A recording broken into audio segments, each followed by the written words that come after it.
센소다인, 시린메드 이런 것들이 있습니다. 이런 애들은 효과가 있느냐? 있어요. 단점은 또 다른 거 하나는 잇몸 치료엔 뭐죠? 이치. 예, 효과가 있느냐? 예, 놀랍게도 효과가 있다고 합니다. 이건 놀라운 효과가 있어요. 어떤 효과가 있냐면 이 잇몸이 안 좋아서 이치를 하나 샀단 말이죠. 10배 가격을 주고 샀어요.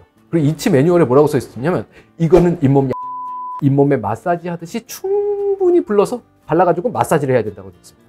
칫솔에 발라서 충분히 마사지를 한다는 얘기는 이를 닦는다는 얘기예요. 12,000원짜리 비싼 걸 사가지고 내가 혼신의 힘을 다해서 잇몸을 마사지를 하면 이가 닦입니다. 그럼 이가 건강해져요. 이 칫솔질 시간이 길어지고 정성을 들이는 거에 의해서 잇몸이 건강해지는 겁니다. 비싼 치약을 사세요 그러는 수밖에 없을까요? 칫솔과 치약을 비싼 걸 쓰세요. 예, 그냥 치약 쓰시면 됩니다. 또 다른 거는 가글 효과가 있느냐? 있습니다. 가글인이 나아요? 리스테린이 나아요? 이거 저희 방송에 옛날에 있거든요. 예, 효과로 따지면 논문상으로 봤을 때 리스테린이 조금 더 효과가 있다고 나옵니다. 예, 성분은 두 가지가 달라요. 예, 그런데 우리 몸에는 세균이 여러 종류가 있어요. 우리 몸과 같이 살고 있는 상주세균, 공존균 이런 것들이 있단 말이에요. 얘네들은 우리 몸에 도움을 주는 세균들이고 아니면 아무 역할도 안 하지만 그냥 같이 사는 애들이에요. 근데 자꾸 이런 살균제 성분을 집어넣으면 걔네들도 같이 죽습니다. 그리고 흔히 말하는 몸의 평형성이라는 거에 문제를 줄 수 있어요.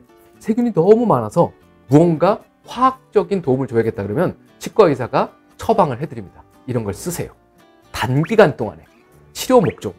그런데 이거를 핸드백에 넣고 다니시고 이따만한 걸 사서 화장실에 놓으시고 매일매일 입안에다가 그렇게 화학약품을 집어넣는 건 우리 몸에 같이 살고 있는 다른 세균에 대한 예의가 아니다 라고 말씀을 드립니다. 자, 그 다음번에는 이제 뼈가 내려갔죠. 뿌리가 드러났어요. 이 시린 자리는요 깨끗하게 닦아 놓으시면 더 시려요. 근데 일단 더 시려야 됩니다. 왜냐면 더러운 게 덮여 있으면 큰일이거든요. 더 내려가니까. 근데 여기에 침이 묻으면 시린 게 차근차근 없어진대요. 우리가 현미경으로 들어보면 뿌리에 미세한 빵꾸들이 뚫려 있어요. 그 구멍의 저 안쪽 동굴 끝에 세포가 살고 있습니다. 그 세포가 신경을 느끼고 있는 세포예요. 그래서 구멍마다 이렇게 촉수가 나와 있는 거죠. 그 구멍을 막으면 시린 게 없어져요. 그 구멍을 뭘로 막을 거냐는 거죠. 막는 거는 크게 두 가지가 있습니다. 하나는 우리 몸에 있는 칼슘 가지고 막는 거예요. 그게 침입니다. 침과 뭐가 있으면 되죠? 불소요. 불소 치약과 침이 버무려져서 치약 표면에 붙으면 그 구멍이 막힙니다. 그래서 불소 농도가 높은 치약을 쓰시면 돼요. 보통 권하는 건 1350에서 1500ppm 정도의 불소 농도가 좀 높은 치약을 쓰셔라. 그리고 시린 게 많으신 분들은 칫솔질을 오랫동안 하시면 도움이 되겠죠. 왜냐하면 불소의 접촉 시간이 길어지니까.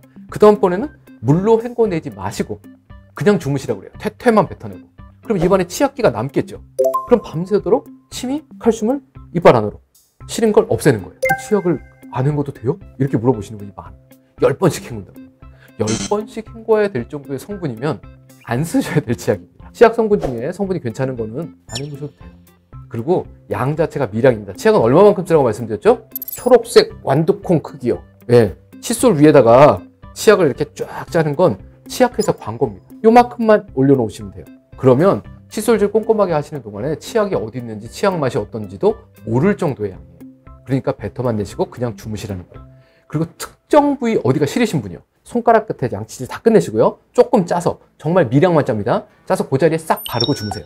한 달 안에 시린 거 없어집니다. 뿌리 표면이 딱딱해져요. 표면이 거칠거칠하면 지저분한 거 더 붙습니다.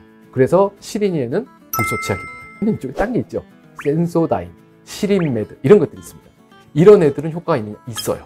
근데 얘네들도 둘 다 아주 미세한 입자들이 들어있어요. 뭐 포스포시리케이트 이런 어려운 이름 가지고 있는 놈들이 있는데 그런 놈들이 그 구멍들을 막는 거예요. 막는 속도가 불소와 칼슘이 막는 속도보다 훨씬 빠릅니다. 그러니까 쓰시면 즉각적인 효과를 볼 수 있어요. 근데 단점은 거기 부분 구멍만 막아요. 근데 이쪽 불소 치약은 치아를 전체적으로 딱딱하고 강하게 만듭니다. 그럼 둘 다 시린 증상이 없어진다 그러면 어느 걸 써야 될까요? 불소 치약. 충치도 예방하죠. 머리 부분도 딱딱해지죠. 시린 것도 없어지죠. 근데 얘는 시린 것만 없애는 거라는 거죠. 그래서 보통 이 시린 치약을 쓰실 때는 잠깐 동안 쓰시고 불소 치약으로 옮겨오시거나 아니면 점심 저녁에는 불소 치약을 쓰고 아침에만 이런 치약을 쓴다든가 해야지 이거를 하루 종일 이걸 쓰시면 기본적으로는 다른 부분의 충치 예방에는 큰 효과가 없을 수도 있다는 겁니다. 먹는 약은요 이빨로 안 가요. 그러니까 칼슘 제제를 먹어서 무슨 큰 효과를 봤다.